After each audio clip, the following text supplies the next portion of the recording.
அனைவருக்கும் வணக்கம். நாம இந்த வீடியோல புவியியல்ல தமிழ்நாட்டில் உள்ள முக்கிய நீர்வீழ்ச்சிகள் பற்றி தான் பார்க்க போகிறோம். தர்மபுரியில் என்ன நீர்வீழ்ச்சி இருக்குன்னா ஒகேனக்கல் நீர்வீழ்ச்சி இருக்குது. தேனியில் எந்த நீர்வீழ்ச்சிலாம் இருக்குன்னா கும்பக்கரை மற்றும் சுருளி, இந்த ரெண்டு நீர்வீழ்ச்சிகள் இருக்குது. நாமக்கல்ல என்ன இருக்குது அப்படின்னா ஆகாய கங்கை நீர்வீழ்ச்சி இருக்குது. அடுத்தது நீலகிரியில் என்ன இருக்குன்னா கேத்தரின் மற்றும் பைக்காரா, இந்த ரெண்டு நீர்வீழ்ச்சிகள் இருக்குது. சேலத்தில் கிள்ளியூர் அப்படின்ற நீர்வீழ்ச்சி இருக்குது. விருதுநகர் மாவட்டத்தில் ஐயனார் நீர்வீழ்ச்சி இருக்குது.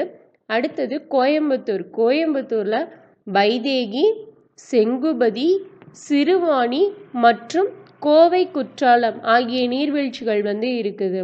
அடுத்தது திருப்பூரில் திருமூர்த்தி நீர்வீழ்ச்சி இருக்குது. மதுரையில் குட்டாலம்பட்டி அப்படின்ற நீர்வீழ்ச்சி இருக்குது.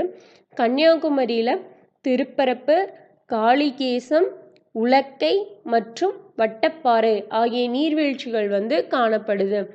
திருநெல்வேலி மற்றும் தென்காசியில் கல்யாண தீர்த்தம் மற்றும் குற்றாலம் ஆகிய நீர்வீழ்ச்சிகள் காணப்படுது.